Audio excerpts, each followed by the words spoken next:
Doctor मेरे तुमचं पुन्हा एकदा स्वागत. आज आपण चर्चा करत आहोत प्राणी घरातले या विषयावर. आपल्याला विनोद लोखंडे प्रश्न विचारतायत मुंबईहून. विनोद, नमस्कार मॅडम. माझा प्रश्न असा आहे मॅडम, माझ्याजवळ 3 मांजरी आहेत आणि मागील दिवसामध्ये एका मांजराला बोक्याला कुत्र्याने पकडलं होतं मॅडम. आणि ITA या संस्थेने त्यावर उपचार पण केलेले, तरी देखील ते आजारीच असतात मॅडम. आणि त्या मांजरामुळे घरातलं म्हणजे काही प्रॉब्लेम्स येईल का असं विचारायचं होतं मला. आणि त्यांना सर्व प्रकारची मेडिसिन वगैरे पूर्ण कम्प्लीट केलेली आहे, पण त्यांचे केस गळतात आणि त्यांच्या अंगावर म्हणजे असे बारीक किडे आहेत आणि त्यांच्या जखमा पण भरल्या जात नाही. पण त्यांच्यामुळे आमच्या घरातल्या लोकांना काही त्रास आहे का? नक्की. घरातल्या लोकांना त्रास म्हणजे आता केसांमुळे मी जसं मगाशी म्हटलं तसं की ॲलर्जी जर कोणाला असेल तरच तो त्रास होऊ शकतो केस गळण्यामुळे. थोड्याफार प्रमाणात केस पेटचे गळतच असतात. तर ते आता ह्यांच्याकडे काही मांजराला पण काही स्किन प्रॉब्लेम आहे की नाही ते बघण्यासाठी त्यांनी दाखवावं की स्किन प्रॉब्लेम असेल तर मात्र मग केस त्या कारणाने गळत असतील. तुम्ही जे पळणारे किडे म्हणताय ते पळणारे किडे म्हणजे त्यांना फ्लीज म्हणतात. तर ह्या फ्लीची काळजी घेतली तर बरेचदा केस गळण्याचं प्रमाण कमी होऊ शकतं. यासाठी मांजरांसाठी स्वतः तुम्हाला एक फ्ली कोंब म्हणून मिळतात, ते पेट शॉप मध्ये तुम्हाला मिळतील. त्या कोंब मध्ये तुम्ही जर कोंब त्या मांजरांच्या अंगांवरनं फिरवलात तर त्याच्यामध्ये त्या फ्लीज येतात आणि त्यामुळे ते फ्लीज तुम्ही काढू शकता. किंवा काही विशिष्ट प्रकारच्या कॉलर्स येतात गळ्यात घालायच्या की ज्यांच्यामध्ये औषधं असतात आणि त्या औषधांच्यामुळे शरीरातल्या फ्लीजचं प्रमाण कमी होतं. आता फ्लीजमुळे जंत होण्याची मात्र शक्यता असते मांजरांना स्वतःला, आणि त्यामुळे थोड्याफार प्रमाणात माणसांनाही. तर त्यामुळे त्यांना हाताने मारू नये किंवा हाताने मारून ते पोटात जाणार नाही एवढी तरी काळजी घ्यावी. आणि मांजरांना रेग्युलर बेसिसवरती तुम्ही डिवर्मिंग मात्र किंवा जंतांचं औषध द्यावं. म्हणजे त्यांचा अजून एक प्रश्न होता की जखम आहे त्याच्याविषयी ती अजून भरत हा, पण आता ती जखम का भरत नाही याची भरपूर कारण, म्हणजे फिस्च्युला आहे का किंवा डीप खूप आहे का, तर त्या जखमीची वेगळ्या प्रकारे काळजी घ्यायला लागेल. म्हणजे ते मात्र मग स्वतः बघून किंवा पशुवैद्यकीय सल्ल्यानेच कोणत्या तरी डॉक्टरनेच बघूनच त्याला एक्सपर्ट कमेंट त्याच्यावर जास्त महत्वाचे. आपल्याला शेख सद्दाम प्रश्न विचारतायत उस्मानाबादहून. विचारा प्रश्न.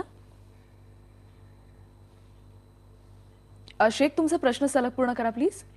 हा, आमचा जो कुत्रा आहे ना, त्याला साऊंडचा आवाज, अगर टीव्हीचा आवाज आला ना तर तो पिसाळ्यासारखं करतो. तुमचा प्रश्न नीट कळत नाहीये.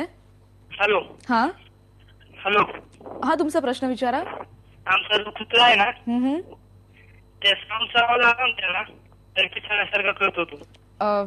काही कारणास्तव त्यांचा आवाज आपल्यापर्यंत नीट पोहोचत नाही. मग आणखीन एक महत्वाचा प्रश्न ब्रीडिंग बद्दल जो आहे, तर नेमकं त्याच्याबद्दल एज काय असतं, किंवा मग जे पाळतायत प्राणी त्या मालकांनी किंवा मग त्यांची त्या वयात त्या स्टेजमध्ये कशी काळजी घेणं गरजेचं आहे?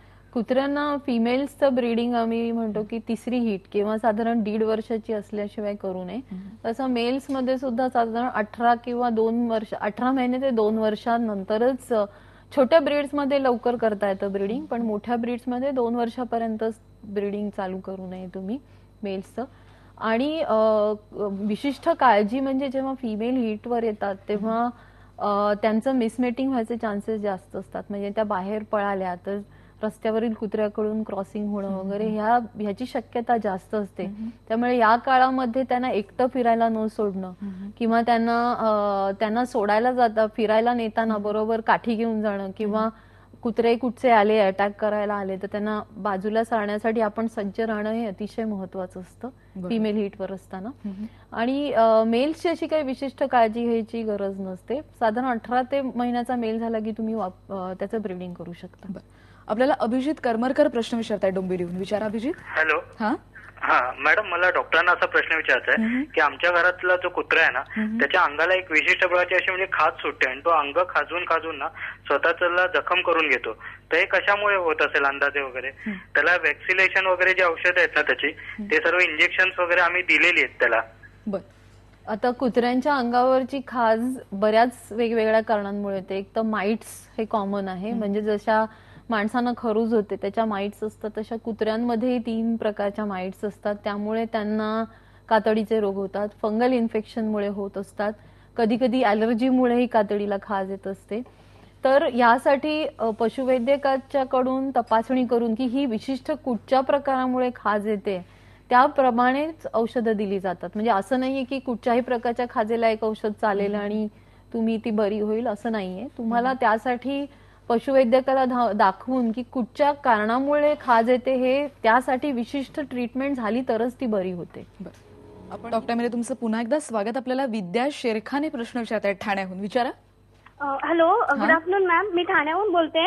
ऍक्च्युली मला विचारायचं असं होतं की माझ्याकडे 3 पेट्स आहेत आणि त्यातला 2 मेल 1 फिमेल आहे. ते एक मेल आहे पण ते तिघेही स्ट्रीट डॉग्स आहेत.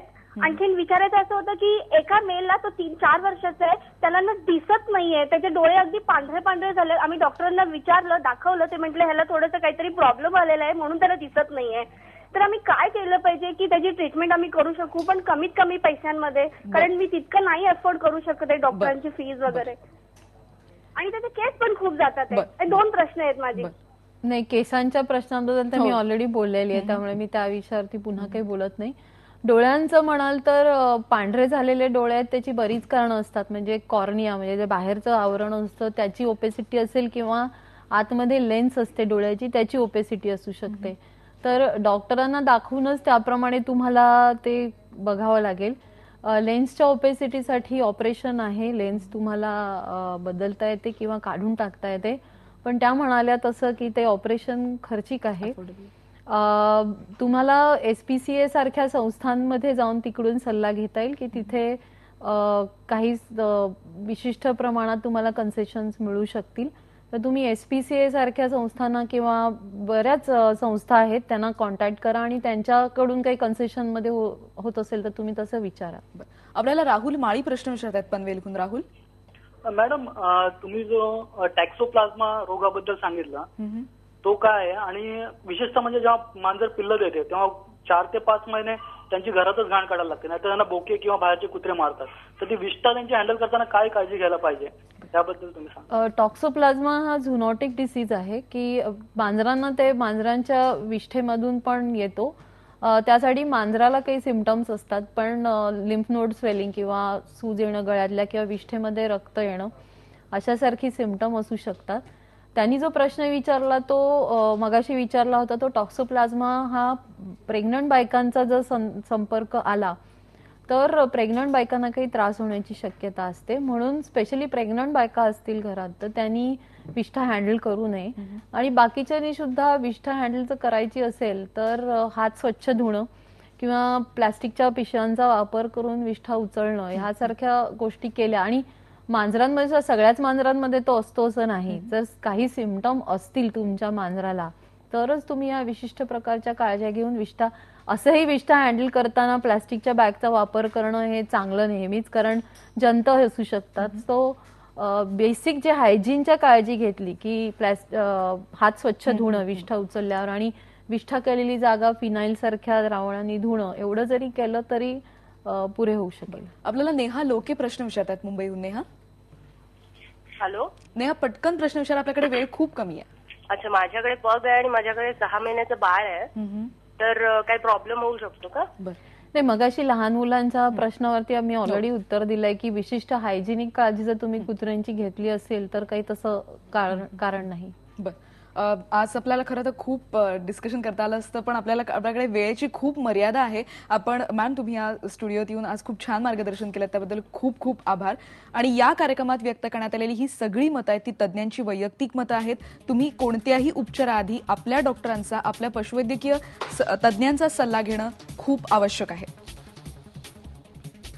आणि टॉकटाईमध्ये आज आपण चर्चा केली ती प्राणी घरातले या विषयावर. उद्या टॉकटाईमध्ये आपण चर्चा करणार आहोत ब्लड प्रेशर आणि आहार या विषयावर, आणि याविषयी आपल्याला मार्गदर्शन करायला येणार आहेत आहार तज्ज्ञ शिल्पा जोशी. तुम्ही उद्याही प्रश्न विचारू शकता 1:30 ते 2 या वेळेमध्ये. फोन करा 02266899204 या नंबरवर. आणि टॉकटाईमध्ये आज आपण इथेच थांबूया. पहा फक्त IBN लोक.